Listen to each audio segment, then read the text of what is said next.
बिस्मिल्लाहिर्रहमानिर्रहीम। शुरू उस परवरदिगार के नाम से जो तमाम जहानों का पालने वाला है। अस्सलाम वालेकुम नाज़रीन, आज हम कोपेनहेगन टीवी पर एक नया प्रोग्राम शुरू करने जा रहे हैं जिसका नाम है मीमार। प्रोग्राम के बारे में मज़ीद जो है वो हमें अदील भाई बताते हैं। जी अदील भाई, बिस्मिल्लाह। बिस्मिल्लाहिर्रहमानिर्रहीम। रब्बि इश्रह ली सदरी व यस्सिर ली अमरी वहलुल उक़दतम मिन लिसानी यफ़क़हू क़ौली। कोपेनहेगन टीवी की जानिब से आप तमाम दोस्तों को जो देख रहे हैं दुनिया के किसी कोने में हैं, सबको अस्सलाम वालेकुम। इससे पहले कि प्रोग्राम जो है वो बाकायदा आगाज़ करें, मैं चाहूँगा कि ज़फ़र भाई एक टेक्निकल चीज़ चेक करें कि यहाँ पे लाइव लिखा आ रहा है लेकिन मुझे पेज पे लाइव नज़र नहीं आ रहा।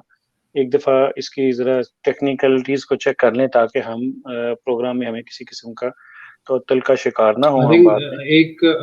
अभी हमारे पास व्यूअर्स भी आ चुके हैं, so I hope we are live, but still सही, आई विल क्योंकि चेक। इसके ऊपर यहाँ पे लिखा था कि जो मेरे पेज के ऊपर जाना था और दूसरे पे वहाँ पे अभी तक लाइव नहीं हो पाया। Let me check again. बिस्मिल्लाहिर्रहमानिर्रहीम। जी बिल्कुल, इस वक़्त हम लाइव आ चुके हैं। शुक्रिया दोस्तों कि इससे पहले कि हम आगे चलें और आज के मेहमान के हवाले से तारुफ करवाएं, बल्कि ये आज का मेहमान नहीं, ये उनका प्रोग्राम है जिसका नाम है मामार। प्रोग्राम के नाम से ये चीज़ ज़ाहिर है कि ये किसी चीज़ को तामीर करने के हवाले से प्रोग्राम है। तो इसका एक स्लोगन जो है, इसके 3 सब स्लोगन्स हैं, वो आपको स्क्रीन पे नज़र आ रहे हैं। इज़्ज़त, किरदार और पाक मुआशरा। आज मैंने जब सुबह अपना एक व्हाट्सएप देखा तो उसपे मुझे एक लेटर मिला, एक छोटा-सा खूबसूरत से उसके ऊपर जुमले थे, जो कि बड़े काबिल कदर थे, बड़ी मेहनत के साथ उनको जो है लिखा था। वो बंदा वही हो सकता है जो इस कौम का ममार हो, तामीर करना चाहता हो। मैं सबसे पहले कि उनकी तरफ जाऊँ, उनका तारफ़ आपको पेश करूँ, ममार क्या है, कैसे ये प्रोग्राम के ज़रिए हम जो है तामीर करना चाह रहे हैं वो एक मुआशरे की।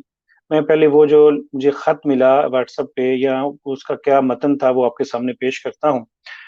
इसमें था काबिल कदर उलमाए इकराम और दीनी लगाव रखने वाले अहले दानिश।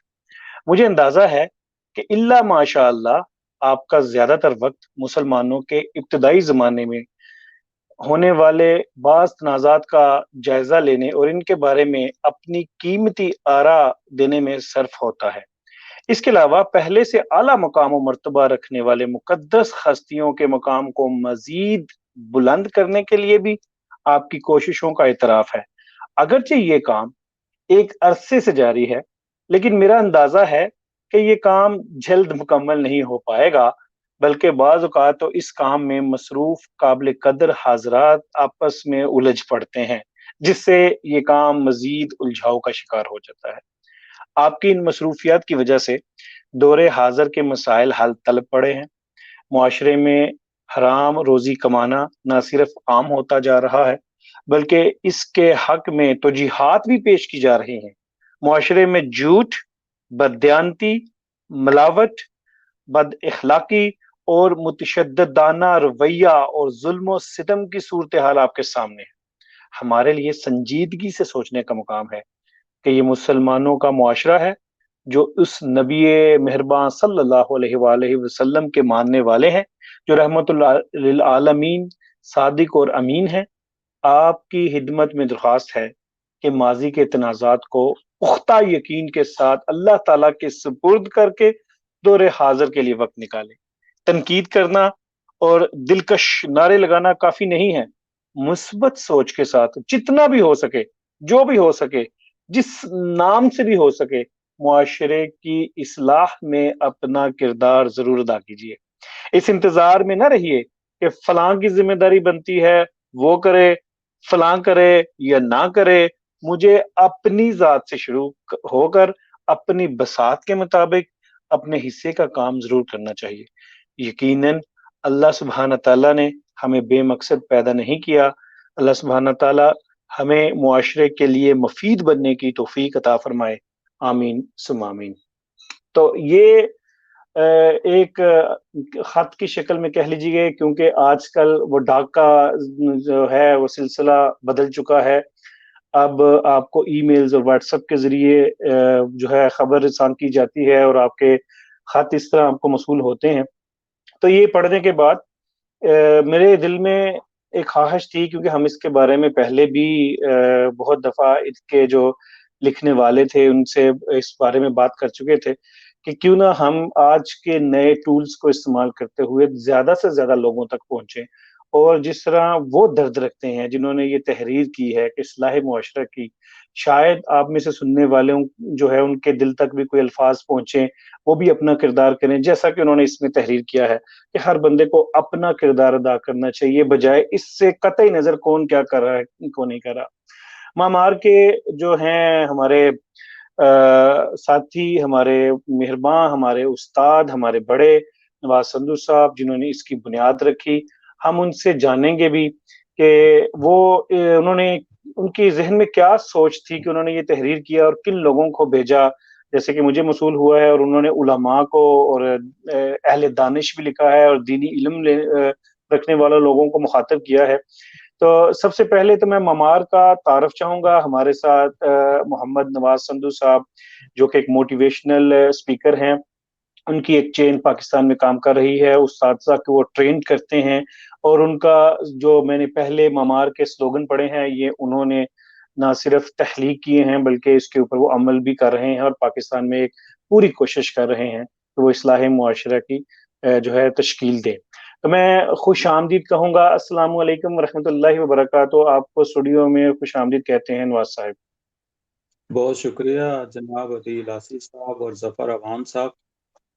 वालेकुम सलाम व रहमतुल्लाह, और सुनने वालों को भी सलाम।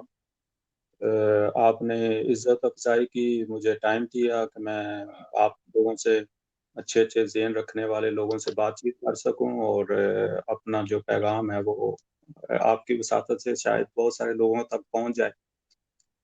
आपने एक तो ये ख़त का ज़िक्र किया, और दूसरा मेमार के हवाले से आपने ज़िक्र किया, और मेमार का तारुफ वो तो मैं कोशिश करता हूँ मुख्तसर, अगरचे उसकी बहुत सारी बैकग्राउंड है।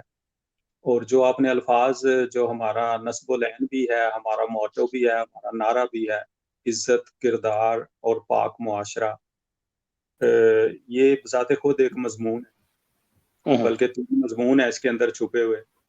तो इसको मुख्तसर किया हुआ है। तो सबसे पहले तो मुख्तसर तारुफ मेमार का ये है कि मेमार एक इनिशिएटिव है जो हम कुछ दोस्तों ने मिलकर अपनी कौम के लिए कुछ करने के लिए सोचा। तो बुनियादी तौर पर चूँकि पाकिस्तान में बहुत सारे लोग काम कर रहे हैं, हम कोई पहले नहीं हैं और ना आखिरी हैं। बहुत सारे लोग अपनी-अपनी बसात के मुताबिक, अपनी समझ-बूझ, अपनी सलाहियत के मुताबिक, अपने-अपने प्रोग्राम के मुताबिक काम कर रहे हैं। बहुत सारी वेलफेयर की तंज़ीमें मौजूद हैं, और आपको शायद अंदाज़ा हो कि पाकिस्तान में पाकिस्तानी जितनी वेलफेयर करते हैं, इसकी दुनिया में दूसरी कौमों में मिसाल नहीं मिलती। अगर कहा जाए कि सबसे ज़्यादा करते हैं, ये भी बाज़ औक़ात जुमला सुनने में मिलता है, इसके शुमार तो नहीं है, लेकिन ये शायद मुबालगा ना हो कि पाकिस्तानी पूरी दुनिया में अपने ही दूसरे साथी दोस्तों की मदद करते हैं। इस वजह से हमारा मुआशरा बहुत सारे मसाइल से बचा हुआ भी है। वरना जिस तरह का निज़ाम हम लेकर चल रहे हैं, उसके अंदर बहुत सारे मसाइल ऐसे होते, बहुत सारी ऐसी परेशानियाँ होती हैं कि हमारे मुआशरे में पता नहीं हालत इससे भी ज़्यादा अबतर होती। तो लेकिन वेलफेयर जो सारी हो रही है ना, वो बुनियादी तौर पर हमने काफ़ी जायज़ा लिया इसके ऊपर, एक अरसे तक गौर-व-फ़िक्र किया। तो एक तो हमारी वेलफेयर हो रही है, जो आटा और दालें तक़सीम करने की है, रमज़ान के पैकेज तक़सीम करने की है, खाना बनाकर तक़सीम करने की है। ये वेलफेयर जो है ना, ये टेम्परेरी होती है और ये ना ख़त्म होने वाला सिलसिला है। ये आप आज आटा तक़सीम कर देंगे, वो 15 दिन बाद एक बोरी आप आटा की दे आएँगे, तो वो 20 किलो जो है ना, 10 किलो वो 15 दिन बाद ख़त्म हो जाएगा, महीने बाद ख़त्म हो जाएगा, और उसके बाद जो है ना, आपको दोबारा फिर वो लाना पड़ेगा, फिर नया नया आपको राशन पहुँचाना पड़ेगा। ये एक मुसलसल अमल है, जैसे हम खाना खाते हैं, सुबह खाया, दोपहर खाया, शाम खाया, अगला दिन चढ़ा, तो ये मुसलसल आप खिलाते जा रहे हैं। इसकी बजाय ऐसा सिस्टम होना चाहिए कि लोग लोगों को खुद रोजगार कमाने के काबिल किया जाए, कि वो एक दफा तो आप आटा दे दें उनको, और उसके बाद उन्हें बताएं कि आप कैसे खुद कमा सकते हैं। ये कहीं अगले स्टेप की वेलफेयर है। इससे भी ज्यादा वेलफेयर ये है कि जब आप एक दफा आटा तकसीम कर देते हैं तो आप इज्जत नफ्स तबाह कर देते हैं आपकी। मसलन हम यहाँ से जाएं पाकिस्तान में और जाके कहें कि जनाब ये आटा, लोग लाइन लगा के खड़े हैं और लोगों को आप राशन देते हैं, आटा देते हैं, कुछ कैश दे देते हैं, ठीक है, तो आपकी तस्वीरें आ जाती हैं, फेसबुक पे लग जाती हैं, लोग कहते हैं वाह जी क्या हाजी साहब आए थे और जनाब क्या बात है, बड़े ऐसे नेक दिल, बड़े रहम दिल और बड़े इन जैसे इंसान होने चाहिए यार दुनिया में, कि कैसे लोग इतना सफर करके और आए और जनाब। तो फेसबुक पे भी बहुत सारी लाइक मिलती हैं, बहुत सारे लोग आपको वाह वाह करते हैं और आपका नफ्स जो है ना वो भी खुश होता है, लोगों को खाने को मिलता है। लेकिन आप जो आटे की बोरी आपने जिसके सर पर रखी और जिसकी सेल्फी ली, उसकी इज्जत नफ्स जो इतनी कीमती थी कि वो आपकी आटे की बोरी का कहीं नामो निशान नहीं उसके मुकाबले। आपने उसकी लाखों की करोड़ों की इज्जत नफ्स तबाह कर दी, वो कहीं ज्यादा कीमती। आपकी इसे एक मामूली वो क्या कहते हैं उसको, किसी काम की जो है ना उसमें वो सेल्फी नहीं, मेरा मुंह देख करके क्या करेगा, तो खुद वो नुमाई कह लें सेल्फी, इसको, खुश नुमा, रूनमाई कह लें। तो वो अच्छा, वो एक दफा आप दे आते हैं आटा, फिर वो अगले साल इंतजार करेगा कि हाजी साहब आएंगे। अगर आपको वो आप कहीं उनको नजर आ गए तो वो कहेंगे जी हाजी साहब वो आपको स्टोरी सुनाएगा अपने हालात की और चाहेगा कि आप मजीद कुछ दें। तो आपने लोगों को ना फकीर बना दिया, वेलफेयर उनकी मदद करने के बजाय आपने फकीर बना दिया। इसीलिए कहा जाता है ना दीन इस्लाम में कि इस हाथ से दो और दूसरे हाथ को खबर ना हो, और खबर खामोशी ना से, और रियाकारी, और कितनी इसमें तफसीलात हैं आपको पता है। तो ये कि दूसरे की वेलफेयर, अच्छा एक ये भी वेलफेयर है। फिर ये है कि आप उनको तरीका बता दें कि वो काम करने के काबिल हो जाए। सही। इससे भी ऊपर सतह की एक वेलफेयर ये है कि आप ये सोचें कि मुआशरा इस नतीजे तक क्यों पहुंचा, हाँ, कि बिल्कुल सही। मुआशरे को बहुत सारे लोग आटा दे रहे हैं, आप आटा ना दें, उनको देने दें, अच्छी बात है, लेकिन आप कोई ऐसा काम करें कि मुआशरे में आटा लेने वाले लोग ना रहें। ना रहें, बिल्कुल सही बात है। ठीक है जी। अच्छा, ये बात हो गई। अब ये बात जो है ना, ये है असल असल चेंज, असल तब्दीली जो आप मुआशरे में आपको करनी चाहिए। अच्छा, मुआशरे में तब्दीली लाने के लिए दो तरह के तरीकाकार हैं। एक है कि आपके पास पावर हो, डंडा हो, और जो गलत हो रहा है आप उसको डंडे के जोर पर, अपनी ताकत के जोर पर रोक सकें। ठीक। तो मुझे पता है और हमारे जो दोस्त हैं जो हमने मिलकर मशवरा किया, तो हमें ये पता है कि हम ताकत हासिल करके मुआशरे को सीधा नहीं कर सकते। हम में से कोई भी ऐसा नहीं है कि जो जिसके जिसके पास जो है ना इक़्तिदार आ जाए। हमें अंदाजा है हर कोई, अब मुझे पता है मैं अपनी ज़िंदगी में वज़ीर-ए-आज़म और सदर नहीं बन सकता। मुझे अपनी औकात का पता है, ठीक है? उसके लिए क्या कुछ चाहिए ज़िंदगी में, कितना कुछ, वो ये ज़िंदगी बहुत छोटी है कि उसके लिए काम शुरू किया जाए। तो ठीक। हम क्या कर सकते हैं कि हम कुछ कर भी जाएँ, और हम चलो उस तरीके से ना सही कोई और तरीका, दूसरा तरीका है कि आप मैसेज के अंदर काम करें, शऊर की बेदारी का। लोगों को बताएं कि मसला क्या है और आप मसाइल को हल कैसे कर सकते हैं। ठीक। सबसे बड़ा मसला पाकिस्तान में, सबसे बड़ा मसला मेरी नजर में, लोग इख्तलाफ कर सकते हैं, मेरी नजर में सबसे बड़ा मसला हराम खाना है पाकिस्तान का। हाँ। करप्शन जिसको कहते हैं इंग्लिश में, बदनवानी उर्दू में, और हरामखोरी पंजाबी में, और हराम खाना उर्दू में। ठीक है जी। यानी एक ये मुस्लिम मुआशरा जो कि इस्लामी इक़्तिदार पे इस्तवार है, उसकी सबसे बड़ी जो कबाहत है वो पाकिस्तान के अंदर आप कह रहे हैं कि वो हराम खाना है। अच्छा, प्रॉब्लम ये है, एग्जैक्टली प्रॉब्लम ये है कि अगर पुलिस के महकमे में हो सिर्फ, के बंदा कहता है यार पुलिस वाले रिश्वत देते हैं, या पटवारी रिश्वत लेते हैं, या पीआईए में टिकट का, या किसी जगह मतलब एक या दो महकमे या कस्टम के रिश्वत लेते हैं, तो बंदा कहता है यार सारे आओ मिलके इनको समझाएं यार कि ये पुलिस वाले ठीक हो जाए।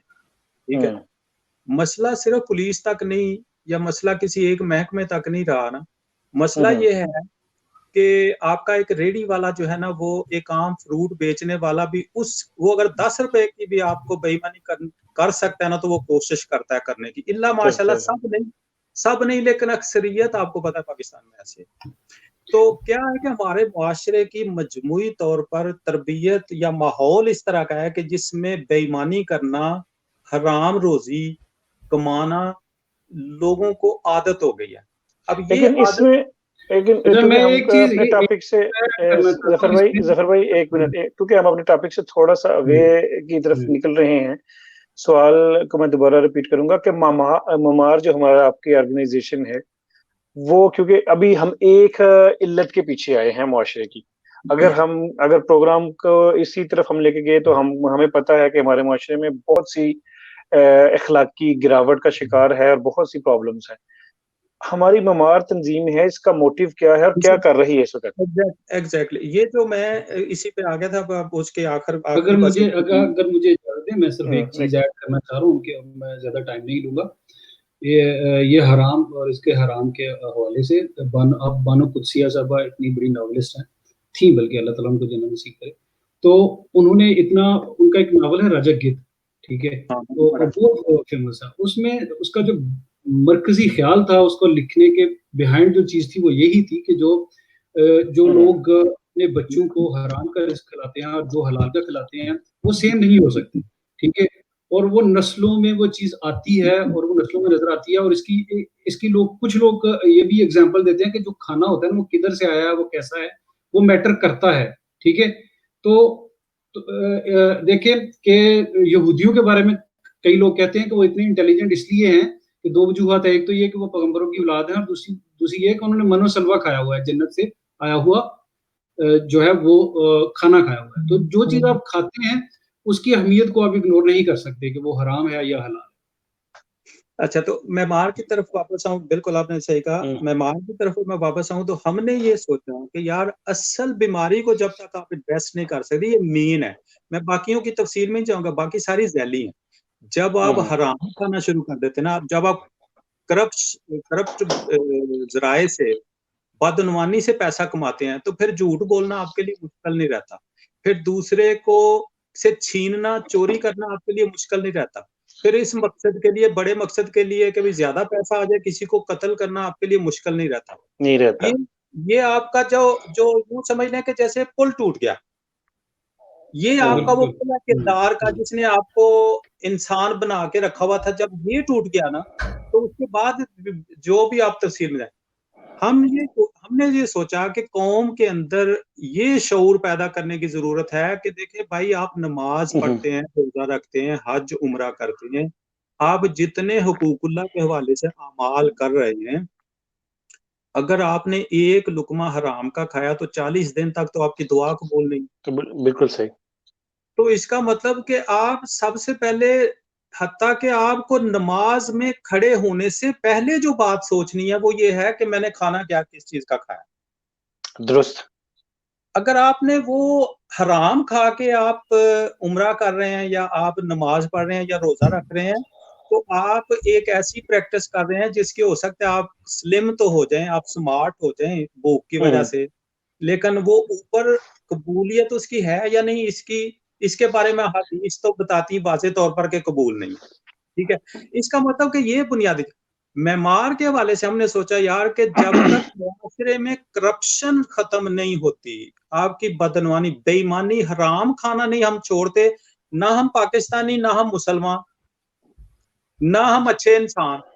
सही। तो जब हम बुनियाद ही हमारे किरदार की गलत है, ऊपर से आप जितना मर्जी आप कंघी करें, कपड़े पहने, आप खिताब करें, आप किसी जगह पे ओहदे पर चले जाएं, अफसर लग जाए, कुछ भी बन जाए आप, अब कुछ भी बन जाए, जब तक आपके अंदर रिज़्क़े हराम है, हलाल नहीं आपने खाया, तो आपको ये सारी इमारत आपकी जो है ना वो बुसीदा है, वो गिर जाएगी।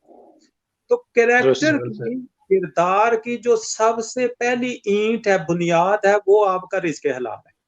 यहाँ से फिर सच शुरू होता है और अदलो इंसाफ शुरू होता है। जब आप हलाल खाएंगे ना, तो अब देखिएगा आपकी तबीयत के अंदर ही झूठ जो है ना वो खत्म हो जाएगा। कम पहले कम होना शुरू होगा, फिर एक टाइम आएगा कि खत्म हो जाएगा। आपको कहीं जान की मजबूरी ना हो, हत्तल बस आप कोशिश करेंगे कि झूठ ना निकले जुबान से। ये हलाल रोजी का एक बहुत बड़ी खूबी है। मैं चैलेंज करता हूँ तमाम सुनने वालों को, जो भी आज सुने या बाद में सुने, कि वो तजर्बा करके देख लें, रिज़्क़े हलाल शुरू कर दें। वो कोई अपने आप को कसमें ना दें कि कल से मैं सच बोलूंगा। आप देखिएगा आपकी तबीयत के अंदर एक तब्दीली आएगी कि आप सच बोलना शुरू हो जाएगा, आपको सच अच्छा लगना शुरू हो जाएगा। तो सही। खैर, म्यांमार का ये हमने सोचा कि यार ये इतनी बड़ी कौम है 22 करोड़ की, तो हम कैसे, मैं अदील आसी या जफर अवान या नवाज संधू या 10-12 और 30-35 दोस्त यहाँ पे, हम कैसे पूरी 35 करोड़ कौम को ठीक कर सकते हैं? ये एक बहुत बड़ा मुश्किल काम है।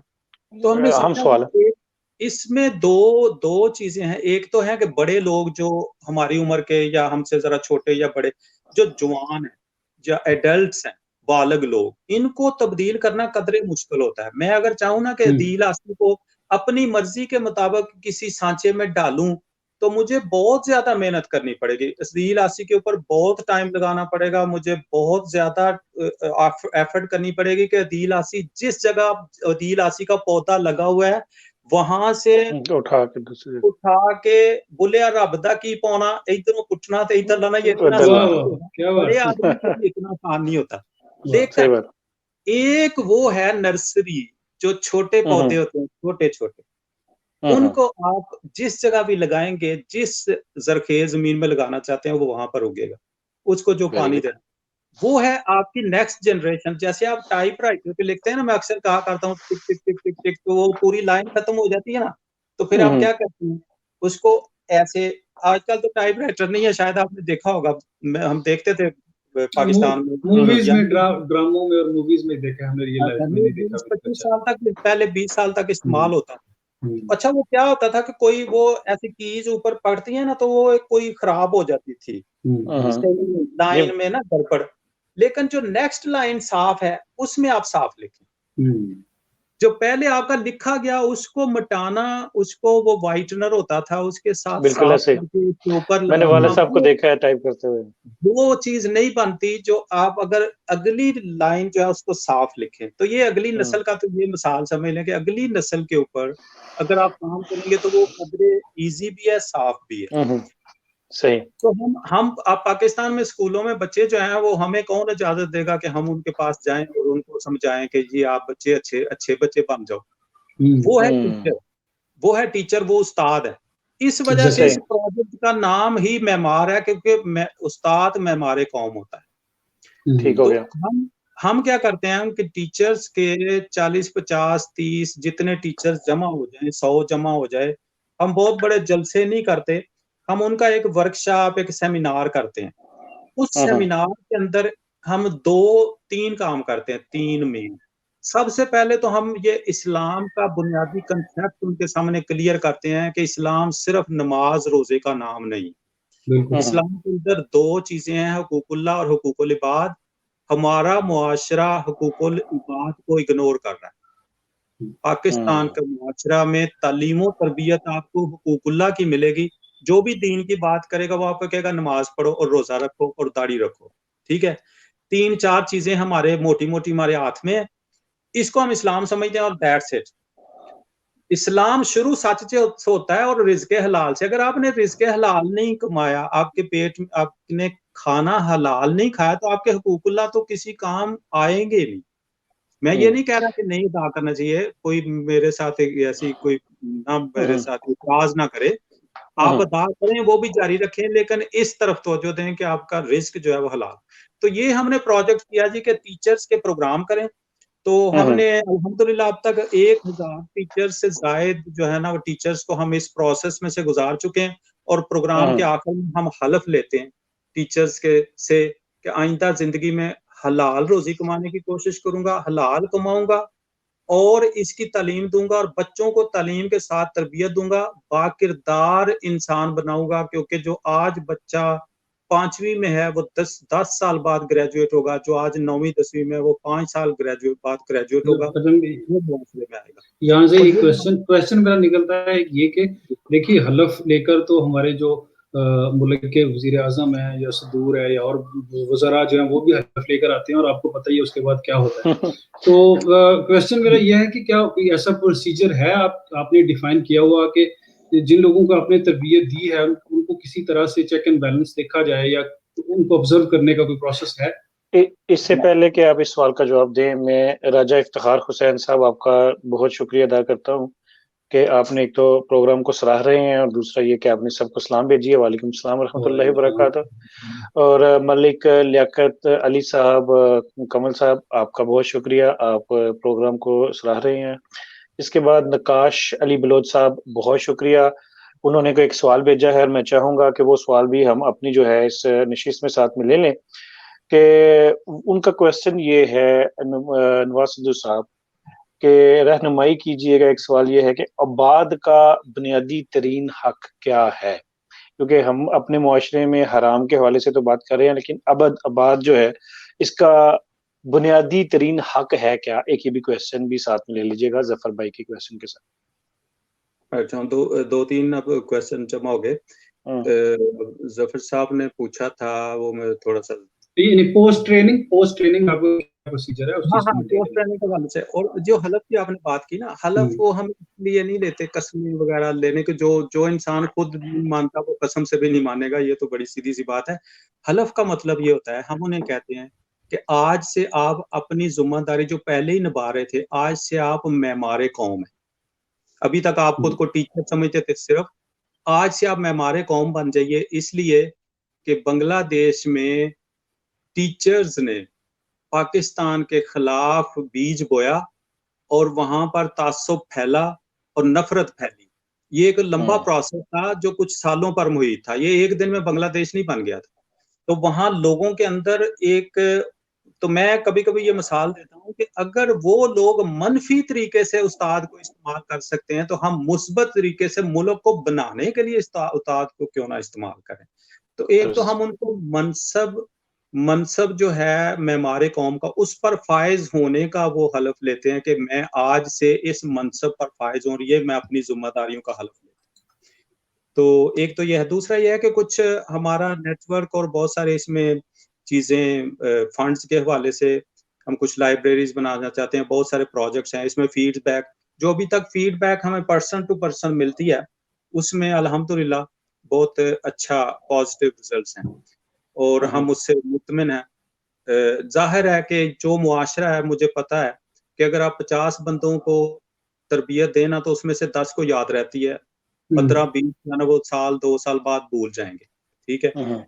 लेकिन मैं ये कहता हूँ कि अगर मैं ना करूं, बैठा रहूं, तो जिन 10 को याद रह गई वो 10 भी गए। एग्जैक्टली। तो मैं उन 10 के लिए फिर वो जिन बच्चों को पढ़ाएंगे, जिन बच्चों को बताएंगे, उन बच्चों में से भी, उसके सामने 40 बच्चे पूरा साल होते हैं, उन 40 बच्चों में से भी 10 को याद रहेगी, 30 भूल जाएंगे। लेकिन जब बड़े होंगे, वो 10 में से 5 अगर मुआशरे में ऐसे हों कि जो कहें कि हमें उस्ताद ने ये सबक दिया कि बेटा हराम नहीं कमाना जिंदगी में, अल्लाह आपको रोजी देगा, और हराम कमाने वाला कभी सुकून की जिंदगी बसर नहीं करता, ये अगर वो सबक देगा तो वो बड़ा होगा ना, तो फिर मुआशरा उनको खाएगा। जहाँ वो जॉब करेगा, इर्द गिर्द के एम्प्लॉइज उसको कहेंगे नहीं नहीं नहीं ऐसे ही चलता है यहाँ, क्या वो ये 100 उसकी वो तौजीहात देगा। लेकिन अगर वो फर्ज करें गलतियां करेगा भी, तो उसके अंदर एक आवाज हम छोड़ देंगे जो 2-3-4 साल बाद उसके जमीर उसको मलामत करे। वो जो उसका जमीर है ना, उसके लिए हम कुछ फीड दे के उसको भेजेंगे कि वो साल बाद 2 साल, फिर अगले साल और आएंगे, फिर अगले साल और आएंगे। तो मुआशरे में हम पॉजिटिव देखें ना, जो मनफी कुव्वतें हैं वो तो जोर शोर से लगी हुई हैं, तो पॉजिटिव कुव्वतों को मैं कहता हूँ एक बंदा, मैं आपको एक छोटी सी मिसाल देता हूँ, मैं नाम नहीं लेना चाहता, ना मेंशन करना चाहता हूँ, क्योंकि हो सकता है वो ये इस प्रोग्राम को सुन रहे हो या सुने। एक साहब हैं, वो अगर नाम भी मुझे बताते तो कोई बात नहीं थी। वो एक प्रोग्राम मैं कहीं कर रहा था, तो वो 15 मिनट आए आखिर में, तो उनसे मैंने असनाद वगैरह भी तकसीम करवाई। टीचर्स को हम सनद देते हैं, सर्टिफिकेट देते हैं, उस प्रोग्राम को अटेंड किया।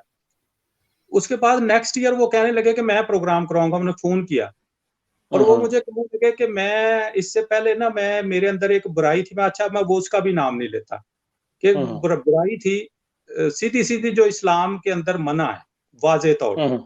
तो वो कहते हैं कि आपकी मैंने 15 मिनट गुफ्तगू सुनी और उसके बाद मैंने वो छोड़ दी। कहते हैं वैसे वेरी मैं गुड। बहुत सारे लोगों को सुना, बहुत सारे जुमे पढ़ता हूँ, बहुत सारी जगह, लेकिन आपकी बस सीधी-सीधी बातें थी तो मुझे अब ये मैं एक सिंपल सी मिसाल दे रहा हूँ कि एक बंदा मुझे इस बात से हौसला मिलता है कि एक बंदे के अंदर तब्दीली आ गई, वो चेंज हो गया। बेहतरीन। तो मैं समझता हूँ कि मैं अगर ना जाता, कहीं भी कोई काम ना करता, अपना आराम से बैठ के यहाँ मुर्गियाँ रोस्ट खाता नान के साथ और वो क्या कहते हैं चटनी के साथ ग्रिल करके, तो मैं खा सकता हूँ। मुझे अल्लाह ने दिया, वो मुझे अल्लाह ने जॉब दी है, मुझे अल्लाह ने इज़्ज़त दी है, बच्चे दिए, फैमिली दी। अगर मैं ना चाहता तो एक बंदा जो जिसने मुझे ये कहा, अब मैं मिसाल एक की दे रहा हूँ, वैसे अलग बात है कि कितने लोगों को क्या असर हुआ। तो मैं समझता हूँ कि एक बंदे के अंदर तब्दीली वो शायद मेरी आखिरत का जो है ना वो सामान बन जाए। मैं हम ये जो काम कर रहे हैं ना, 2 इसके बुनियादी मकासद 2 हैं। एक है कि आखिरत, कि हम अगर अल्लाह ताला देखें ना रिज़्क होता है, रिज़्क अल्लाह ताला ने कहा है ना कि रिज़्क खर्च करो। तो रिज़्क सिर्फ़ दौलत नहीं होती, बंदे की सलाहियत, बंदे का बोलना, ताकत, आप जैसे शायरी करते हैं, ये भी अल्लाह ने आपको रिज़्क दिया हुआ है। बेशक। तो सही। ये जो इंसान के अंदर सलाहियत होती है, ये भी रिस्क होता है। तो मुझे अगर अल्लाह ने कोई सलाहियत दिया है और मैं उसे छुपा के बैठा रहूँ, खुद ही एन्जॉय करता रहूँ अपने सोफ़े पर बैठकर, इसकी बजाय मैं अगर एक बंदे को भी वो पहुँचा दूँ ना कि शायद मेरी वज़ह से वो भी ज़रा मेरी बेवकूफ़ी की वज़ह से वो अक्लमंद हो जाए, तो मेरे लिए ये कामयाबी। तो ये जो है ना रिस्क खर्च कर एक ये है कि आखिरत, दूसरा कि हमारा मुआशरा जिस मुल्क ने हमें जिसके हम यूँ समझ लें कि बाशिंदे हैं, जो हमारी धरती माँ है, जो हमारा मुल्क जिसके साथ हमारी शनाख्त वाबस्ता है। अगर हमें पैसा मिल जाए, हम बैरून मुल्क चले जाएँ, हम आसूदा हाल हो जाएँ, लेकिन उस धरती पर रहने वालों का कोई हक है मुझ पर। मुझे उनके लिए कुछ ना कुछ करना है, चाहे वो थोड़ा है या ज़्यादा। तो सही। मेरा मुआशरा, क्योंकि वो मेरा मुआशरा मेरा ऐसा ख़ैमा है जो इस ग्लोबल विलेज में उसकी हिफ़ाज़त करना और उसको कायम रखना, ये हम सब के ऊपर है। तो कोई उसको रस्सी बाँधे, कोई उसका जो है किला वो मज़बूत करे, कोई उसके टेंट को अच्छा कर दे, पेंट कर दे, कोई सिलाई कर दे, जो जिससे जो होता है, उसकी बेहतरी के लिए काम करें, तख़रीब ना करें। देखिए तनकीद करना बहुत आसान काम है और यकीन करें आप दोनों से ज़्यादा मैं तनकीद कर सकता हूँ। किसी भी टॉपिक मुझे दें, मैं अभी शुरू हो जाऊँगा, इतनी तनकीद करूँगा कि आप कहेंगे यार छोड़ दो, लोग तंग आ जाएँगे। तनकीद मैं भी बहुत कर सकता हूँ, बहुत कर सकता और हूँ। आजकल तो अभी ज़फ़र भाई तनकीदकार हैं। नहीं मतलब तनकी वो एक अदबी तनकीद और चीज़ होती है। वो निकाश भाई सुन रहे हैं, उन तक मैसेज पहुंच जाएगा निकाश भाई। अच्छा, इस नहीं यहाँ तो पे मैं आपकी बात आगे चले, मलिक ताहिर साहब आपका शुक्रिया, प्रोग्राम को पसंदीदगी का बहुत शुक्रिया। क्योंकि एक नवाज़ साहब एक क्वेश्चन था जिनका नाम लिया उन्होंने, तनकीदकार हैं, बड़े अच्छे, लेकिन अल्लाह ताला ने बहुत उनको जो शायर बहुत भी सलाहियतों से नवाज़ा है। अहले फ़रासत में उनका शुमार होता है और वो भी ये सीखना चाह रहे थे कि अब्बाद का बुनियादी तरीन हक़ क्या है? क्या हम सिर्फ़ और सिर्फ़ मुआशरे को हराम अगर आप समझ रहे हैं कि एक इल्लत को दूर कर लेंगे तो क्या सारी चीज़ें ठीक हो जाएँगी? देखें, देखिए एक चीज़ मैं आपको बताऊँ, कहीं से आपने शुरू करना होता है, हुँ, ठीक है? कोई पहली ईंट रखनी होती है। मैं ये हुँ, तजवीज़ करता हूँ कि सबसे पहली ईंट आप हलाल रोज़ी की तरफ तवज्जो दें, इससे पहली चीज़। हुँ, तो हुँ, हुकूकुल इबाद के जो हुकूक हैं, उसमें देखें सबसे अहम जो है, ये रिज़्क़ हलाल, और मैं ये नहीं कह रहा कि ये नंबर 1 है या दूसरा नंबर 1 है। ये हुँ, जो सच है ना, सच बोलना, हुँ, हुँ, झूठ बोलने वाले पर अल्लाह ताला ने कुरान पाक में लानत की है। सही। झूठ बोलने वाले लानतुल्लाहिल पर काज़िबीन। झूठ बोलने वाले पर किसकी लानत है? अल्लाह किसी सुब्हानहू बंदे तआला की। की नहीं, किसी नबी की नहीं है, मेरी और आपकी नहीं है, अल्लाह की खुद लान। आप अंदाज़ा करें, वो जो कुन फ़यकून से सब कुछ कर सकता है, वो कह रहा है कि मेरी लानत है उस पर जो झूठ बोल। झूठ बोलना।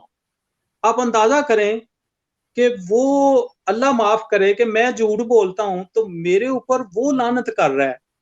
तो मैं किस मुंह से मैं अपने आप को मुत्तकी और परहेजगार समझ रहा हूँ?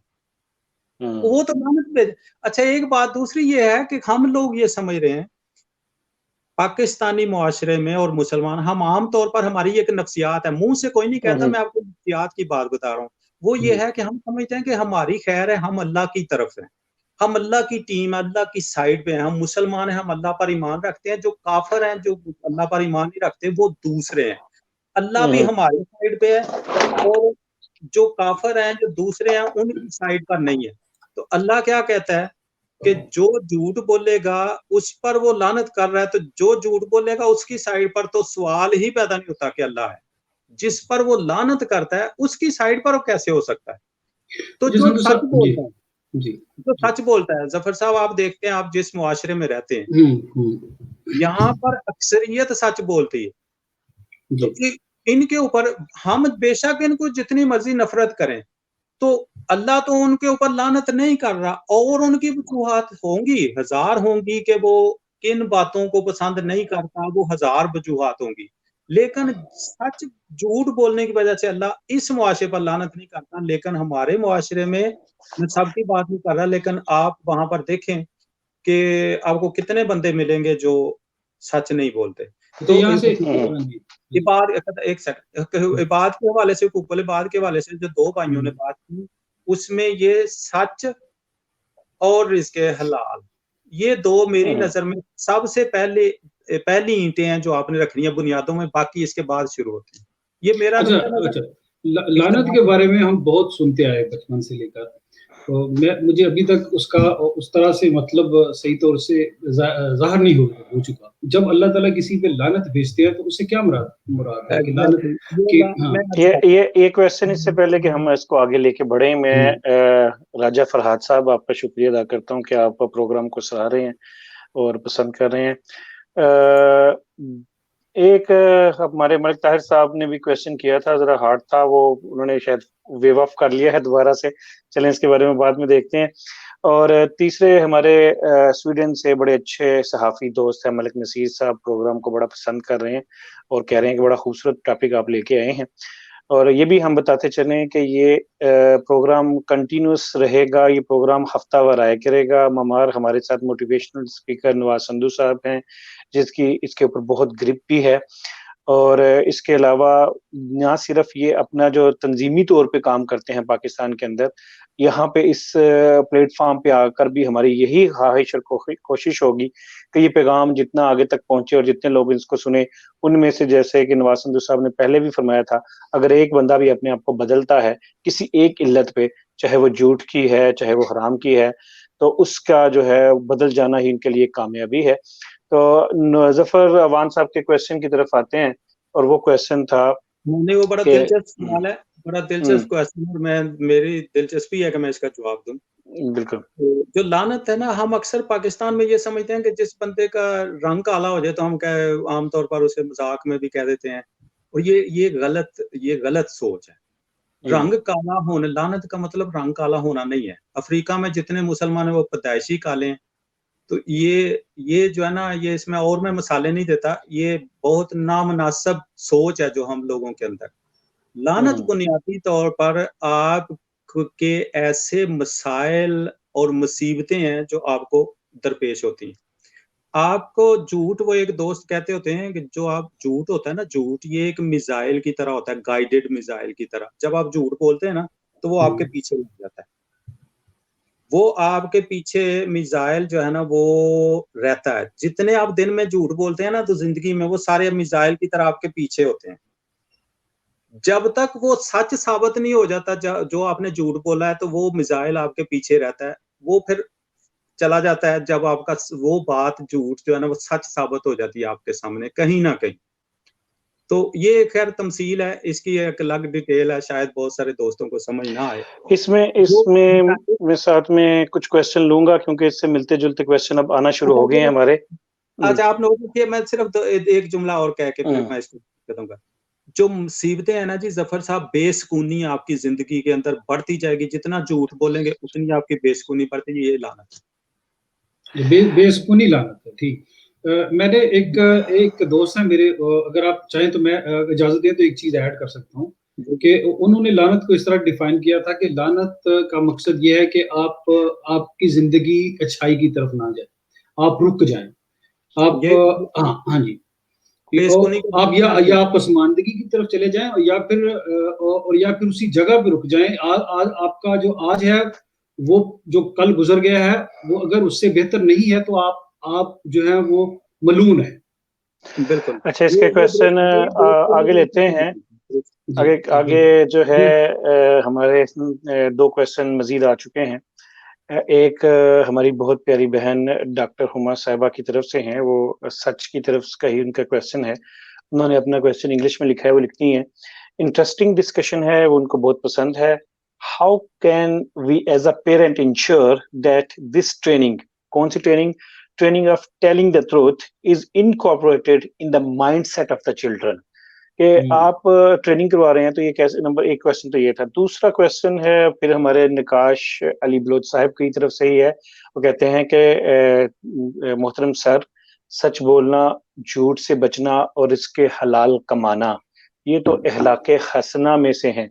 सवाल ये था कि वो कौन सा बुनियादी हक है जो अबाद को हासिल होना चाहिए। तो ये दो सवाल जो हैं, और इसके अलावा बहुत से लोग इसको सराह रहे हैं प्रोग्राम को और कह रहे हैं कि प्रोग्राम आपके बहुत अच्छी काविश है। जो बलोच साहब का सवाल है ना, सबसे पहले मैं उसको लेता हूँ। देखिए, मैं जो है ना, मुझे आप एक मुफ्ती के तौर पर ना लें और ना मुझे ये टेस्ट करें कि मैं आपको, जो आपके ज़हन में एक बात है वो मैं गैस करूं। ये मेरी सोच है, आप इससे इख्तलाफ कर सकते हैं। मैं अथॉरिटी नहीं हूँ। मैं ये भी नहीं कह रहा कि जो मैं समझता हूँ वो ही सही है। मुझे सीधी-सीधी बात नज़र आती है, कुरान पाक में अल्लाह ताला ने झूठ बोलने वाले पर लानत की, ठीक है? जैसे अगर इसको ये सिर्फ सादा-सी इखलाकी सी बात होती तो अल्लाह ताला लानत ना करता। इसकी अहमियत इससे ज़्यादा क्या हो सकती है कि अल्लाह ताला कहता है मैं लानत भेजता हूँ, लानत करता हूँ खुद जो झूठ बोलता है। अब इसको आप जिस भी अंदाज से ले लें, तो बहरहाल मैं इस हवाले से मैं इस डिटेल में कि चूंकि मैं अथॉरिटी नहीं हूँ ये फैसला करने में कि कौन सा हक जो है ना वो तरजीहन अव्वल है, दूसरा है, किसका दर्जा ज्यादा है। ये बेहतर है कि आप किसी मुफ्ती साहब से बात करें, किसी आलिम दीन से जो दीन का कुरान पाक का डॉक्टर हुमा आला में साहिबा के देखता है। क्वेश्चन की तरफ हुमा आते हैं। साहबा दैट्स का लुक वेरी क्वेश्चन बहुत इंटरेस्टिंग। दिलचस्प है। हुमा साहिबा का क्वेश्चन बहुत दिलचस्प है और बहुत अहम है। देखिए, बच्चों की तरबियत का सिर्फ 2 जुमले में अर्ज करूंगा। हम चाहते हैं कि बच्चे हमारे ठीक हो जाएं, हमारी खैर है। बात सही। एक जुमला दूसरा ये है, ये एक जुमला है।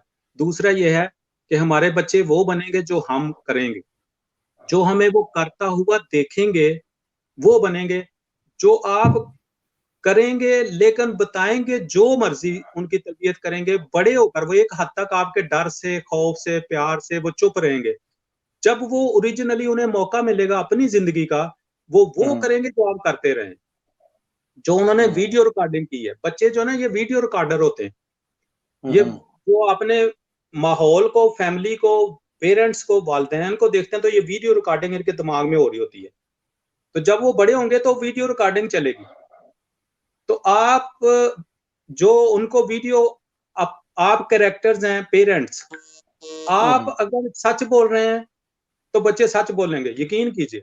आप अगर झील कर रहे हैं ना, आप उनको आप कहकर बुला रहे हैं तो वो भी बड़े होकर आप कहेंगे। हम बच्चे को कहते हैं ओए इधर आओ, तू करके बुलाते हैं। लेकिन जब वो यही सीखता है, उसको बेचारे को पता नहीं, उसके लिए नॉर्मल चीज है कैसे बोलते। जब वो 6-7 साल बाद आपको कहेगा, या आप देखेंगे अपने से बड़े को उसने ओए कह दिया, उसे तो नहीं पता कि ओए नहीं कहना है, आपको पता है उस लफ्ज की संगीनी का। तो आप समझते हैं कि कोई बात नहीं, बच्चों को ऐसे नहीं करना चाहिए, हमारी खैर है। हम तो मजाक करते हैं ना दोस्तों के साथ, अपने हम उम्रों के साथ हमारा मजाक चलता है, बच्चों का मजाक नहीं चलना चाहिए।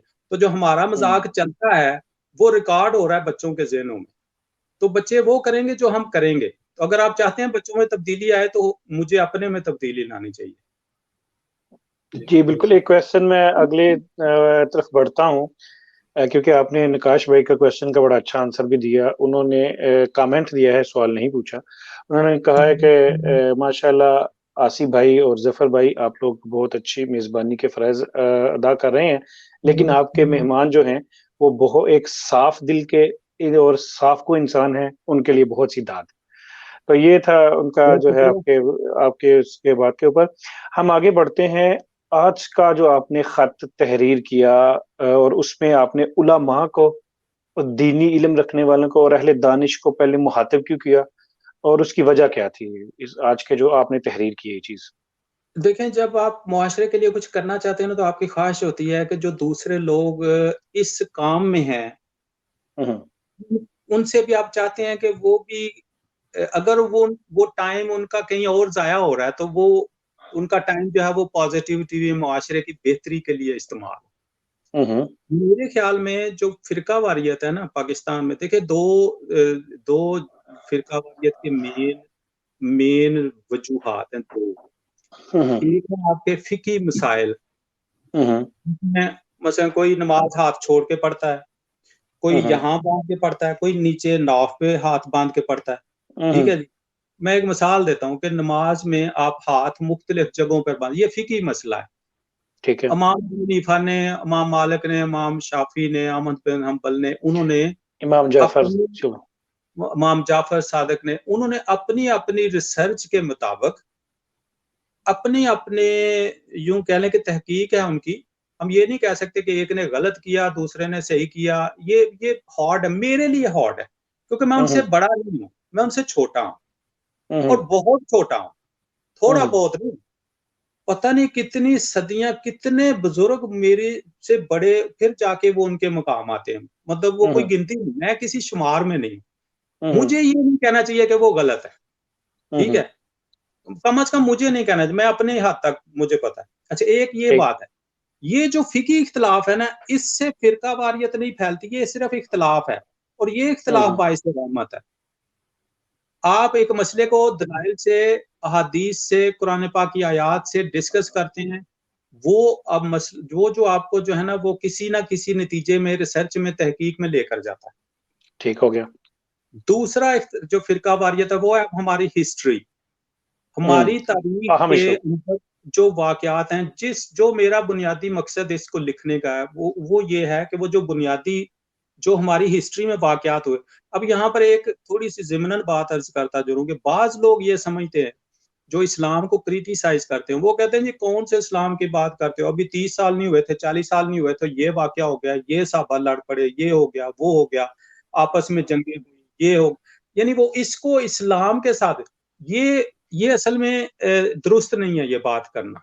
उसकी वजह ये है कि मुझे आप दुनिया में एक दिन बता दें, कोई एक दिन के जिस दिन कोई लड़ाई झगड़ा दुनिया में ना होता हो, कोई मुकदमा नहीं है, अदालतें, कचहरियां, कौन सा मुल्क है जहां पर वकील नहीं है, वहां पर अदालतें रोजाना, उनके टाइमिंग है, उनकी छुट्टियां है, एक प्रोसेस है, पूरा क्रिमिनलिटी है पूरी दुनिया में। ये इंसान जो बना हुआ है ना, आग, वो क्या, मिट्टी, पानी और ये जो अज्जा है ना इसके अनासर जो है, ये अनासर बसाते खुद इंसान की फॉर्मेशन इस तरह की है कि इसके अंदर झगड़ा है, इसके अंदर लड़ाई झगड़ा, मार कुटाई और बहुत सारे, इसमें पॉजिटिविटी भी है, नेगेटिविटी, दोनों चीजों का ये मिक्सचर है।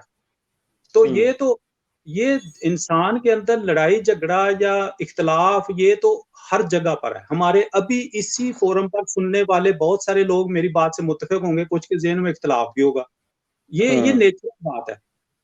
इसी तरह जब इस्लाम आया, तो एक बात ये कि इस्लाम और इस्लाम कबूल करने वालों में हमें फर्क रखना चाहिए। इस्लाम एक टेक्स्ट है, सेट ऑफ रूल्स है। इस्लाम किसी बंदे का नाम नहीं है। इस्लाम कुरान पाक और हुजूर सल्लल्लाहु अलैहि वसल्लम ने जो करके दिखाया, कुरान, और आपने मॉडल के तौर पर हुजूर सल्लल्लाहु अलैहि वसल्लम ने, कुरान पाक में उसवा कहा कि आपकी जिंदगी जो है ना वो नमूना है, कि अगर आपने देखना है कि इस्लाम कैसे है तो हुजूर सल्लल्लाहु अलैहि वसल्लम को देख लो, टेक्स्ट कहाँ है तो कुरान पाक पढ़ लो।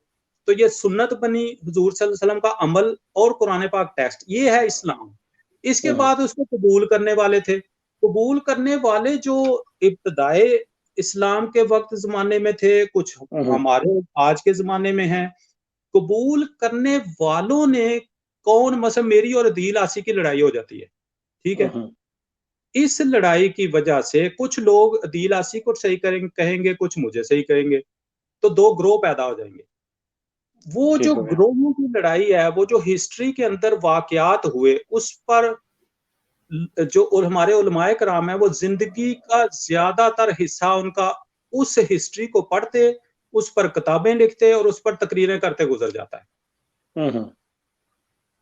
आप इल्ला माशाल्लाह मजमूई पर मेरा ख्याल है 80-90% उलमाए कराम और दीनी लगाव रखने वाले सारे लोग क्या डिस्कस कर रहे हैं मुसलमानों के जो दानश्वर तबका, वो ये डिस्कस कर रहे हैं उस वक्त क्या हुआ था, कौन सच पर था, कौन सच पर। मैं उसमें नहीं जा रहा। मेरी कोई बात से ये ना समझे कि मैं किसको सच कह रहा हूँ, किसको गलत, ना कि मेरे किसी जुमले को प्लीज पकड़े।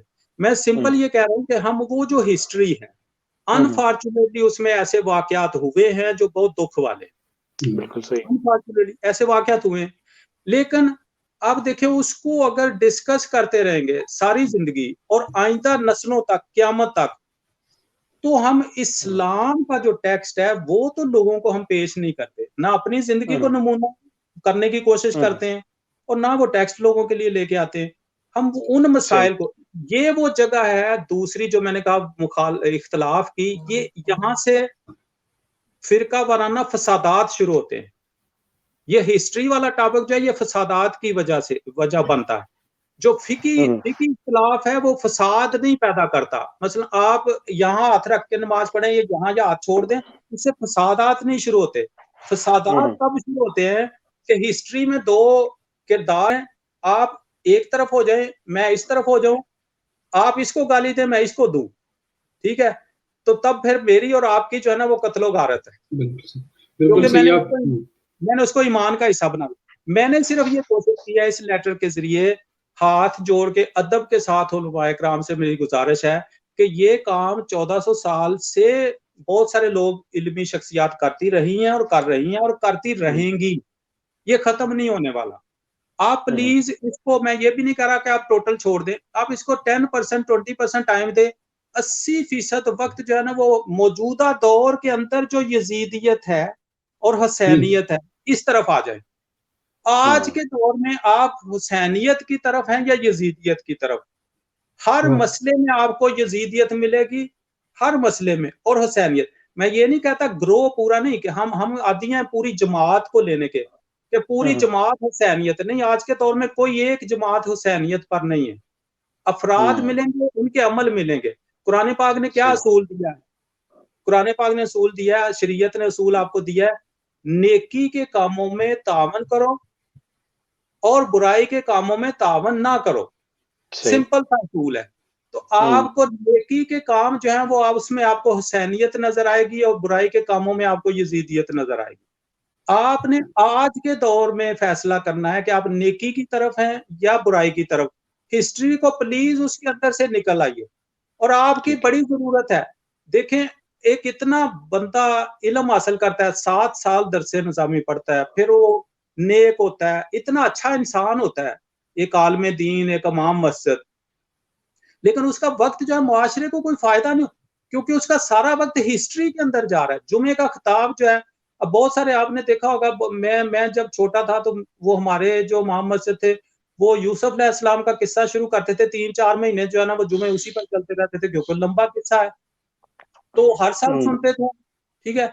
हमारे कुछ अय्याम है, मुहर्रम के दिन आ जाएंगे, ठीक है, फिर उसके अलावा यूसुफ अलैहिस्सलाम का किस्सा है, फिर उसके बाद औलिया के किस्से हैं, फिर अच्छा वो वाकयात सुना के उसमें से सबक भी बाज़ औक़ात नहीं वो बयान कर, सबक पर जोर नहीं इतना देते जितना उनकी जात के तकद्दस की बात की जाती।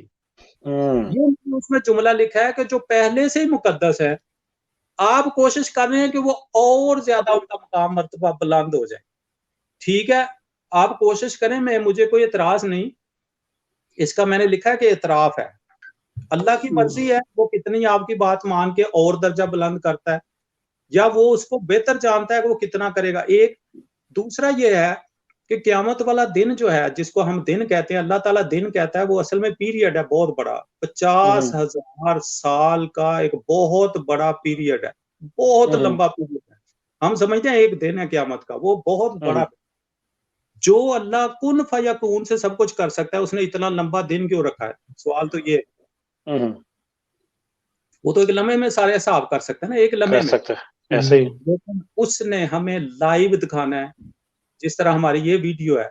हमारे ये जो 2 फरिश्ते बैठे हैं, ये बेसिकली कैमरे लेकर हमारी लाइव वीडियो बना रहे हैं। तो वो वीडियो जो है, वो सारे मुतल्लिका लोग वहाँ बैठे होंगे और वहाँ पर वीडियो बनाई जाएगी, और वो बंदा हिल नहीं सके, उसे वकीलों की ज़रूरत नहीं होगी कि जी वो डॉक्टर से जाली जो है ना रिपोर्ट बना के लाए, वो क्या कहते हैं, वो ज़ख्मी का वो रिपोर्ट डॉक्टर से बनवा के लाते हैं और वो जो पेश करते हैं जज के सामने, ठीक है, मेडिकल बनवा के लाओ। वहाँ कोई इस तरह की चीज़ें नहीं चलेंगी।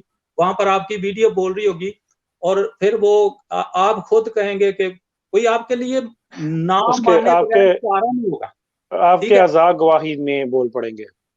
तो तब आपको जो सज़ा दी जाएगी, आप ये नहीं कहेंगे कि मेरे साथ ज़्यादती हुई। यहाँ तो चीखते हैं ना, वो जब जेल में डाल रहे होते हैं तो कहते हैं मैं बेगुनाह हूँ, कहते हैं ना, वहाँ पर मैं बेगुनाह नहीं कह सकूँगा। तो हमारा प्रोग्राम का वक्त क्योंकि थोड़ा ज़्यादा तवालत की तरफ जा रहा है, हम 1 घंटे का प्रोग्राम करना चाह रहे हैं, लेकिन हम इसको तो आज के टॉपिक पे थोड़ा जो है वाइंड अप करने की कोशिश करेंगे। उसमें 5-10 मिनट मज़ीद भी आज प्रोग्राम चलेगा। दिल मैं एक चीज़ कहना चाहूँगा, बस आप बात पूरी कीजिएगा। हाँ जी, इसमें जो क्वेश्चन ये बनता है, क्योंकि हम चलें आपकी ये बात, ये मैं समझ जो पाया हूँ कि हमें हिस्ट्री में जो इख्तिलाफ़ात हैं, हस्तियों के बारे में, चीज़ों के बारे में, उससे कतई नज़र हमें आज के जो हालात हैं, उनके ऊपर गौर व फ़िक्र करने की ज़रूरत है।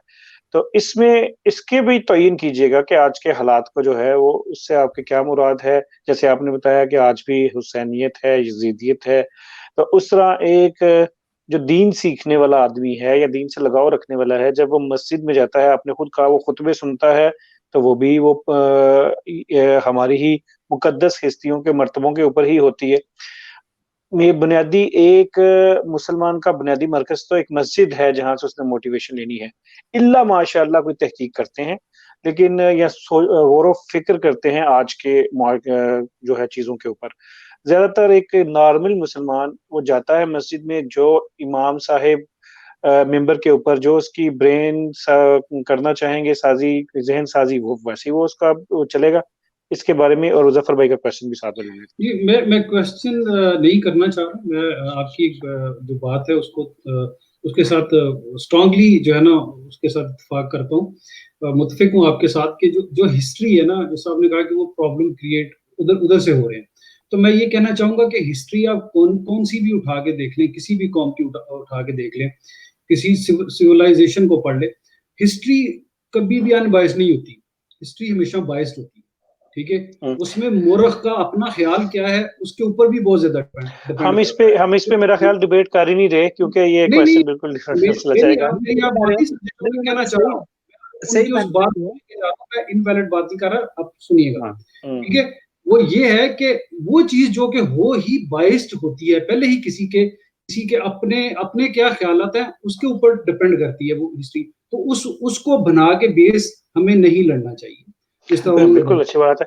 इसके पहले कि आप सवालात का जवाब दें, यहाँ पे जैसे कि हमारी आपकी जो है तंज़ीम, इसका नाम है, हमारे प्रोग्राम का भी नाम है ग़ज़ाली एजुकेशन, जो है वो पाकिस्तान में एक बहुत बड़ा अदारा है, आप जानते हैं। वो भी इसी कोशा में है कि पाकिस्तान के देहातों में जो लोग तालीम नहीं हासिल कर सकते, उनको दें। उनके हेड ऑफ़िस से भी ये प्रोग्राम देखा जा रहा है और उसको सराहा जा रहा है। आपके लिए एक और जो है वो सराहत की दाद के अल्फ़ाज़ हैं।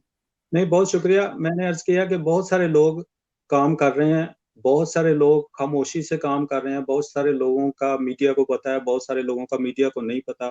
अब यकीन करें, मैंने जब काम किया तो मेरे बहुत सारे साथी दोस्त हैं। 1-2 ने मुझे कहा भी, तो मैंने कहा यार, जब तक ज़रूरत ना पड़ी तो मुझे कोई ज़रूरत नहीं है कि बंदा मीडिया में आए, शोहरत, क्योंकि शोहरत आपको हासत देती है। शोहरत से आपको हासिल, जो सबसे पहली चीज़ हासिल होती है, वो है कि आपको बहुत हासद, वाह, आपसे वाह! हसद बहुत करने अच्छी वाला बात कोई की। है।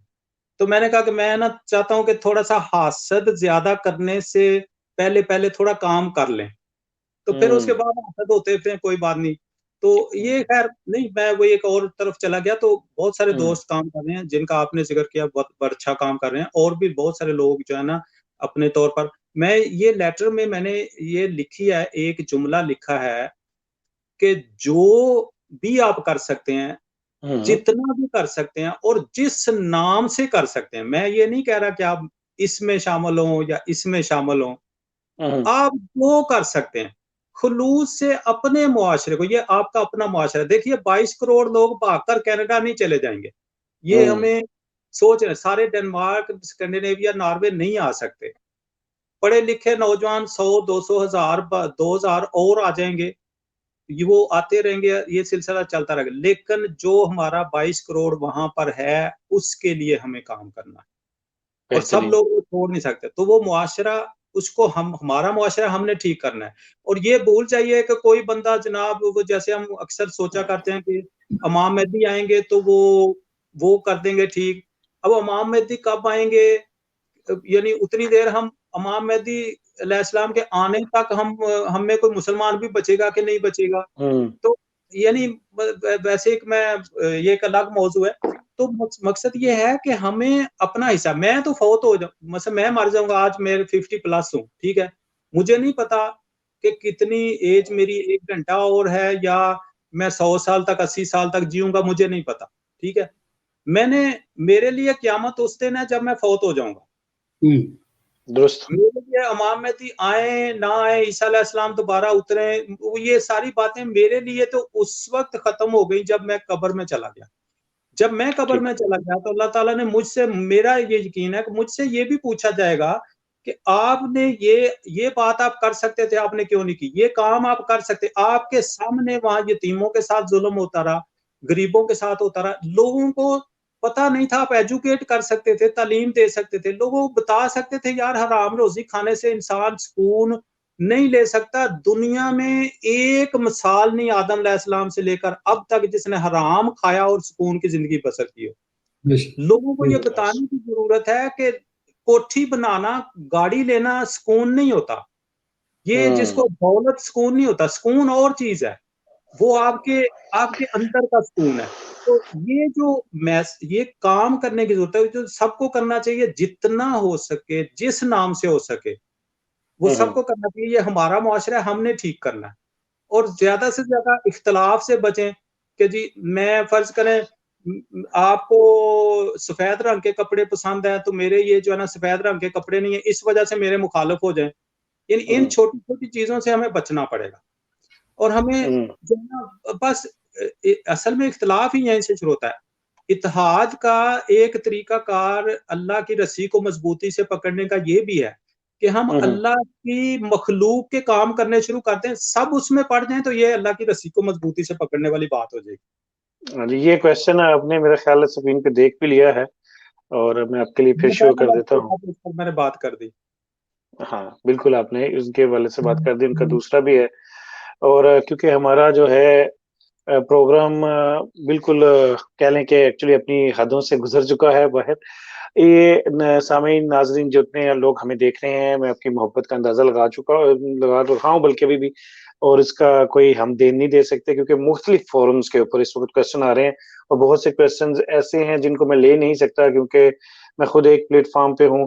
सगीर तबस्सुम साहब बहुत बड़ा नाम है पाकिस्तान में पंजाबी शायरी के हवाले से, वो बहुत प्रोग्राम को असरा रहे हैं। अब डिफरेंट जो है, ये राजा शिनाद साहब हमारे डेनमार्क की एक बड़ी अच्छी शख्सियत है, वो आपके प्रोग्राम को देख रहे हैं, सुन रहे हैं और सराह रहे हैं, और बहुत से लोग माशाल्लाह से इसका जो है वो अपना मोहब्बत का इजहार कर रहे हैं।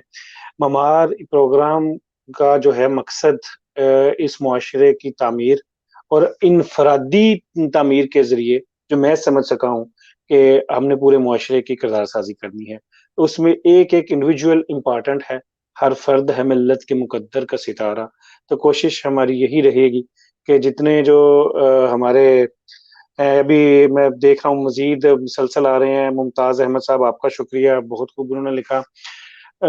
हम यही कहना चाहेंगे कि ये प्रोग्राम हफ्तावार जारी रहेगा। हम नवाज सिंधु साहब से ये मोहतरम है, मैं उनका नाम लेते हुए भी घबराता हूँ, उनको सारी कहना चाहिए। तो नवाज साहब, आपका बहुत शुक्रिया कि आपने आज जो है इस पहलू को पहला हिस्सा हमने कवर किया। हम इसके क्योंकि बेशुमार पहलू हैं। हम आपका जो स्लोगन है, आपका जो मोटो है, अब इज्जत की तरफ भी आएंगे। इज्जत किसे आप क्या मुराद हमारी है, किरदार कैसा होना चाहिए और पाक मुआशरा उसकी तश्कील फिर आखिर पे कैसी जाएगी। बिलाल अमीन खान साहब, आपका बहुत शुक्रिया, आपकी बड़ी मोहब्बत। उन्होंने लिखा है माशाल्लाह गुड एफर्ट। एजाज अहमद राजा साहब, उन्होंने लिखा जी वेरी गुड प्रोग्राम। सिंधु साहब वेरी इम्प्रेसिव। तो इस तरह लोगों की मोहब्बत का जो सिलसिला है वो आ रहा है यहाँ पे। और जैसे कि मैंने पहले कहा कि मैं उन अपने नाजरीन और सामीन जितने भी हैं जो जिनका मैं मैसेज नहीं ले पा रहा, क्योंकि मैं एक प्लेटफॉर्म को एक वक्त में देख पा रहा हूँ, तो उसका उनसे मैं इंतहाई माजरत करता हूँ। हम नेक्स्ट प्रोग्राम में उनके जो है कमेंट्स शामिल करेंगे। और एक चीज जो हमने आज की भी है वो आप लोगों के सवालात लिए हैं। प्लेटफॉर्म ओपन है, हम आपके सवालात लेते रहेंगे। इवन के अगर आपने कुछ अहम चीज सीखनी है और आप ऑन स्क्रीन आना चाहते हैं तो हम इसकी भी इन फ्यूचर आपको ये सहूलत देंगे कि आप हमारी टीम के साथ रब्ता करें, अपने क्वेश्चन के साथ आएं, तो हम आपको नवाज साहब के साथ डायरेक्ट जो है सेशन में करेंगे। हमारे मुमताज अहमद साहब जो है वो तारीफ कर रहे हैं प्रोग्राम की, बहुत शुक्रिया जनाब। इसके साथ हम आज के प्रोग्राम का इख्तिताम करेंगे। आखिरी जो नोट है नवाज साहब, आप वो प्लीज, नवाज संधू साहब आप उसको बोलिए। एक तो सब दोस्तों का, जो भी सुनने वाले हैं, नाजरीन सामीन, सबका शुक्रिया कि उन्होंने अच्छे लफ्ज़ों से याद किया और हमारी और आपकी तारीफ की, आप दोनों की भी। तो दूसरा ये कि आज के प्रोग्राम में जो हमारा मेन मौजू था उस पर तो ज़्यादा हम बात नहीं कर पाए, क्योंकि मेमार की तरफ से बात शुरू हो गई, तो वो एक बड़ा, मैंने शुरू में अर्ज़ किया था कि एक लंबा टॉपिक है। तो जो लेटर के वाले से फिर इंशाल्लाह अगले प्रोग्राम में हम इस लेटर को मज़ीद एलैबोरेट भी करेंगे, इस पर भी बात करेंगे। तो बहुत शुक्रिया, आप लोगों ने मौका दिया। और मैं एक तालिब इल्म हूँ, मुझे सच्ची बात है कि मेरे पास, मैं जो देखता रहता हूँ इर्द गिर्द, तो उससे बस सीख लेता हूँ और दोस्तों के की बातें सुन के सीख लेता हूँ। मैं कोई इतना बड़ा उस्ताद या वो कुछ नहीं हूँ, मैं आम सा इंसान, मामूली सा। अगर मैं 5 मिनट बहुत ज्यादा हो जाएंगे, अगर सिर्फ 2 मिनट में आपसे ये पूछना चाहूँ कि आपकी जो ममार ऑर्गेनाइजेशन पाकिस्तान है उसने अभी तक क्या अचीव किया है, सिर्फ 2-3 अगर मिनटों के अंदर इसको फाइंड अप कर सके आप तो। जी, पाकिस्तान में हमने, जैसे मैंने पहले अर्ज किया, कि तकरीबन 1000 से जायद टीचर्स को हम इस प्रोसेस से गुजार चुके हैं कि वो हमारे साथ इस पर मुत्तफिक हैं कि हम बच्चों के अंदर तालीम के साथ तरबियत करेंगे, उन्हें बाकिरदार इंसान बनाने की कोशिश करेंगे, आगे अल्लाह की मदद। 1000। इसके अलावा हमें किसी आलमे दीन, हमारे एक दोस्त थे इमाम मस्जिद, उन्होंने हमें ये तजवीज़ दी कि आप उलमा को भी कहें कि जो आजकल बड़ी उम्र के लोग हैं, बालिग, उनके अंदर भी काम करना चाहिए। तो फिर हमने एक कामों के में एक उलमा कन्वेंशन किया, सारे शहर के हर मसलक के उलमा को हमने बुलाया। 100 से जायद उलमा उसमें आए थे। वो फेसबुक, आप जाएंगे ना, मेमार पाकिस्तान फेसबुक पे जो हमारा पेज है, उस पर एक्टिव तस्वीर लगी हुई हैं। तो उलमा को मैंने ये जो इसमें ये लेटर में जो चीजें हैं, तकरीबन इसी तरह की गुजारिशात मैंने उलमा के सामने रखी थी, और वो सारे अल्हम्दुलिल्लाह मुत्तफिक थे इन बातों के ऊपर। और मेरे लिए ये बड़े एजाज की बात थी कि तकरीबन 100 के करीब मुझसे ज्यादा इल्म वाले लोग थे जो मेरी टूटी फूटी बातें सुन रहे थे और उस पर इत्तेफाक किया उन्होंने। यानी उस पर मेरे लिए एजाज ये है कि उन्होंने उसके बाद कहा कि हम इसके ऊपर, और अल्हम्दुलिल्लाह उस शहर में उन्होंने फिर हुकूकुल इबाद, केवल मैंने उन्हें सिर्फ ये रिक्वेस्ट की थी कि आपके साल के 52 जुमों में से 26 जुमे जो है ना वो हुकूकुल्लाह को दे दें, 26 जुमे हुकूकुल इबाद को दे दें। ये मैंने एक उन्हें रिक्वेस्ट की थी, तो अल्हम्दुलिल्लाह उन्होंने काम किया। मैंने खुद एक जुमे पे जाके खुद मैंने सुना भी। तो फिर इसके अलावा हमें एक साफी दोस्त है, उन्होंने कहा यार ये जर्नलिस्ट जो हैं इनको भी कुछ करना चाहिए। तो फिर हमने तकरीबन शेखुपुरा में, गुजरावाला में और अटक में सहाफियों के लिए भी प्रोग्राम किए। तो सहाफियों के साथ भी हमारी इंटरेक्शन इस हवाले से हुई और उनसे भी हमने ये गुजारिश की, बल्कि सहाफियों को मैंने तीनों जगह पर यह कहा कि आप मेरी तस्वीर या मेरे बारे में कुछ ना लिखें, मैं आपको ना तो प्रेस कॉन्फ्रेंस, या मैंने इसलिए नहीं बुलाया कि आप जो है ना मुझे कवरेज दें, मुझे अपनी कवरेज नहीं चाहिए। मैं ये चाह रहा हूँ कि कि आप इसी मुआशरे का हिस्सा हैं, आपके बच्चे भी इसी मुआशरे का हिस्सा हैं। अपने लिए और अपनी नस्लों के लिए सोचें, इस मुआशरे की बेहतरी के लिए काम करें, जो भी आप कर सकते हैं। बेहतरीन हो गया। तो इसके अलावा कुछ और भी तकात जो है ना, वो जैसे सरकारी मुलाजमीन, हसन अब्दाल में हमने एक प्रोग्राम किया था जिसमें कुछ सरकारी मुलाजमीन थे, कुछ वो काउंसिल के लोग थे। इस तरह से एक दफा काउंसलर्स के साथ भी एक नशिस्त हुई। तो इस तरह मुख्तलिफ और भी प्रोग्राम जो है ना वो करते रहें। मेन तो अभी मकसद कोरोना मोटिवेट वायरस की करना वजह से और माशरे की सलाह करना है, क्योंकि वक्त प्रोग्राम का खत्म है। मैं जाते जाते कुछ कमेंट्स लूंगा। हमारे बड़े प्यारे दोस्त हैं डेनमार्क में, सुहेल सादिक चौधरी साहब, उन्होंने लिखा है कि वेरी गुड इनिशिएटिव, अल्लाह आपको भी और आपकी टीम को भी सबको अल्लाह ब्लेस यू ऑल। उसके बाद हमारे फैसल सुलहरी साहब हैं, इन्होंने अस्सलाम वालेकुम, आसी साहब, जफर साहब और मुमताज अहमद साहब हैं, वो उन्होंने कहा है कि माजरत ताखीर से प्रोग्राम में शामिल हुआ, लेकिन प्रोग्राम बहुत अच्छा था। इन्हीं अल्फाज के साथ कि इस अच्छे प्रोग्राम की मजीद अच्छी क्वालिटी बरकरार रखते हुए जो मुआशरे में उलझने हैं उसको सुलझाने की में अपना थोड़ा सा किरदार अदा करते हुए अपनी इस्लाह से शुरू करके और फिर जो हमारे सामईन हैं, नाज़रीन हैं, उनमें से किसी एक की इस्लाह अगर हो जाए तो हमारा मकसद पूरा हो जाएगा। इस सिलसिले में अगर आप कोई भी क्वेश्चन पूछना चाहें तो हमारे प्लेटफ़ॉर्म ओपन है। हम अगले हफ्ते फिर दोबारा ये ममार प्रोग्राम लेके हाज़िर होंगे। आप सबका बहुत शुक्रिया। और इसमें ज़रा प्रोग्राम की तवालत थोड़ी-सी लंबी हो गई है, तो नहीं तो हमने जो नवाज़ साहब आपने जो टॉपिक छेड़ा था सेल्फियों वाला, जो उसके हवाले से हमने ज़फ़र अवान की एक पंजाबी जो है वो नज़म शामिल करनी थी। उन्होंने बड़ा खूबसूरत इसके ऊपर लिखा था कि भई कोरोना टाइम में ये वबा बड़ी तेज़ी से, एक तो कोरोना की वबा थी, एक सेल्फियाँ खिंचाने वाली जो मदद के दरमियान वबा थी, वो भी बड़ी फैली थी। तो उसपे उन्होंने ज़फ़र अवान साहब ने अपनी एक पंजाबी की नज़म लिखी थी। हम इसको नेक्स्ट टाइम जो है शामिल करेंगे। आप सबका, देखने वालों का बहुत शुक्रिया, और मेरी तरफ से और पूरी टीम की तरफ से, ज़फ़र अवान की तरफ से और नवाज़ समदी साहब की तरफ से आप सबको अल्लाह हाफ़िज़, फ़ी अमान अल्लाह। अस्सलाम वालेकुम।